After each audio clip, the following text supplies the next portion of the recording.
તો અમદાવાદ મ્યુનિસિપલ કોર્પોરેશનના ઢોર ત્રાસ અંકુશ નિવારણ હેઠળ એક નવતર પ્રયોગ હાથ ધરવામાં આવ્યો છે। એએમસી હસ્તગત બાકરોલ સ્થિત કરુણા મંદિરમાં રખાયેલા પશુઓ પર એઆઈ ટેકનોલોજી બેઝ વિશેષ ડિવાઇસ ફિટ કરવામાં આવ્યા છે। આયુષ્યમાન કાવ ફિટ યોજના અંતર્ગત હાલમાં 25 જેટલી ગાય પર એઆઈ ડિવાઇસ ફિટ કરવામાં આવ્યા છે અને આ ડિવાઇસથી ગાયની સમગ્ર દિનચર્યા, તેનું વર્તન, શરીરમાં થતા ફેરફારના રિયલ ટાઈમ ડેટા એકઠા કરવામાં આવી રહ્યા છે। જે ડેટાનો વેટરનિટી ડોક્ટર દ્વારા અભ્યાસ કરીને કોઈ પશુમાં શારીરિક તકલીફ કે અન્ય કોઈ બીમારી છે કે નહીં તે ચકાસવામાં આવે છે। હાલમાં પુણેની એક ખાનગી કંપનીમાં સાથે મળીને એએમસીએ પાયલોટ પ્રોજેક્ટ શરૂ કર્યો છે। 1 મહિનાના અભ્યાસ બાદ તેની સફળતા અને નિષ્ફળતાના આધારે આગળના સમયમાં એએમસી હસ્તકના કરુણા મંદિરમાં આવેલા તમામ પશુઓમાં તેનો અમલ કરવા અંગે નિર્ણય કરવામાં આવશે। કોર્પોરેશને પુણે સ્થિત એઆઈ ટેક કંપની દ્વારા ભારતમાં વિકસાવવામાં આવેલી અદ્યતન ગાય આરોગ્ય દેખરેખ તકનીક આયુષ્યમાન કાવ ફીટ સિસ્ટમનો ઉપયોગ કર્યો છે। એએમસી સંચાલિત કરુણા મંદિર સ્થાપિત આ સિસ્ટમ ગાયોના 24 કલાક આરોગ્ય દેખરેખને સક્ષમ બનાવે છે।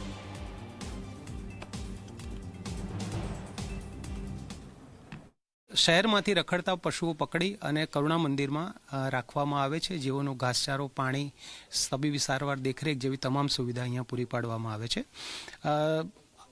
ગુજરાતની અંદર અમૂલ ડેરી અને બનાસ ડેરી આ પ્રકારના પ્રોજેક્ટ કરી ચૂકી છે, જેમાંથી પ્રેરણા લઈ અને પૂનાની અરીથ બિઝનેસ સોલ્યુશન પ્રાઇવેટ લિમિટેડ કે જેઓ હ્યુમન અને એનિમલ બંનેના હેલ્થ રિલેટેડ માટે વિવિધ પ્રકારના ટેકનોલોજીકલ સોલ્યુશન પૂરા પાડે છે।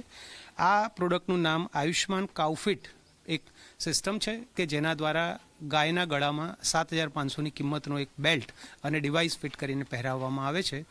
દિવસભરમાં ગાય કેટલી વખત એનું હલનચલન કરે છે, એની પૂંછડી પટપટાવે છે, ખાય છે, ઉઠે છે, બેસે છે, આ પ્રકારના જે વિવિધ પ્રકારના એના પોસ્ચર્સ છે એનું નોર્મલ અને એબનોર્મલ બિહેવિયરલ ચેન્જીસનો સ્ટડી કરી અને એના એલર્ટ મોબાઈલમાં અમારા વેટરનરી ડૉક્ટરને આપશે। પાયલોટ પ્રોજેક્ટ હાલમાં 25 જેટલી ગાયોથી શરૂ કરેલો છે અને એકાદ મહિના આનો એનાલિસિસ અને ઉપયોગિતા જોયા પછી શહેરમાં કરુણા મંદિરમાં જેટલા પણ પશુઓ છે એનો આમાં ઉપયોગ કરવાનું મ્યુનિસિપલ કોર્પોરેશને આયોજન કરેલ છે। તદુપરાંત હાલમાં આ કંપનીને ડોગ, બુલ અને બફેલો આમાં પણ આ સિસ્ટમનો અલ્ગોરિધમ જોવા માટે અને રિસર્ચ કરવા માટેનું કહેવામાં આવેલું છે। એમાં જો સારા સિમ્ટમ્સ અને ઉપયોગિતા આપણને માલુમ પડશે તો શહેરમાં પેટ ડોગ્સ કે અથવા જે લાયસન્સવાળા પેટ ઓનર્સ છે એમાં પણ આ લગાવી શકાય કે કેમ તેની શક્યતાઓ ચકાસવામાં આવી રહી છે।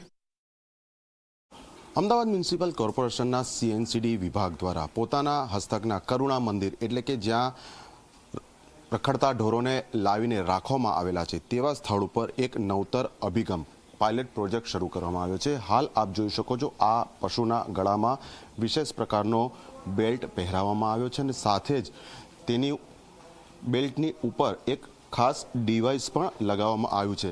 આયુષ્યમાન કાવ ફિટ નામનો આ પ્રોજેક્ટ છે, જે અંતર્ગત અમદાવાદ મ્યુનિસિપલ કોર્પોરેશન દ્વારા હાલમાં પુણેની એક ખાનગી કંપનીની મદદથી એઆઈ ટેકનોલોજી બેઝ આખું આ ડિવાઇસ છે, જેનો મુખ્ય હેતુ જે પશુઓ છે, ખાસ કરીને જે ગાય છે, તે દિવસ દરમિયાન પોતાની શું પ્રવૃત્તિ કરે છે, ક્યારે, કેટલી વાર, કયા સંજોગોમાં તે મૂવમેન્ટ કરે છે, તે ઉઠે છે ક્યારે, બેસે છે ક્યારે, તેના શરીરનું તાપમાન કેવું હોય છે, આવા નાના મોટા અનેક પેરામીટર્સનું સતત મોનિટરિંગ કરવામાં આવે છે, જેના ડેટા આ ડિવાઇસમાં એકઠા થાય છે અને દિવસના અંતે પશુ તબીબ જે હોય છે તે આ ડેટાનું મોનિટરિંગ, તેનું પૃથક્કરણ કરે છે, જેથી કરીને જો પશુમાં કોઈ આરોગ્ય સંબંધિત તકલીફ હોય તો તેનું નિદાન થઈ શકે। એટલે હાલ પાયલટ પ્રોજેક્ટ તરીકે 25 જેટલા પશુઓમાં આ ડિવાઇસ લગાવવામાં આવ્યા છે। લગભગ 1 મહિના સુધી તેનું મોનિટરિંગ કરવામાં આવશે।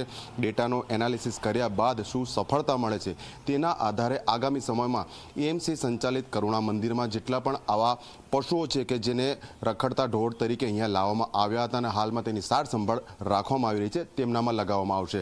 આ ઉપરાંત પણ અન્ય પાલતુ શ્વાન છે, અન્ય પશુઓ છે, તેમાં પણ તેનો ઉપયોગ થઈ શકશે કે કેમ તેની પણ શક્યતા ચકાસવામાં આવશે। કેમેરા પર્સન મુકેશ ચૌહાણ સાથે અર્પણ કાયદાવાલા, ઝી મીડિયા, અમદાવાદ।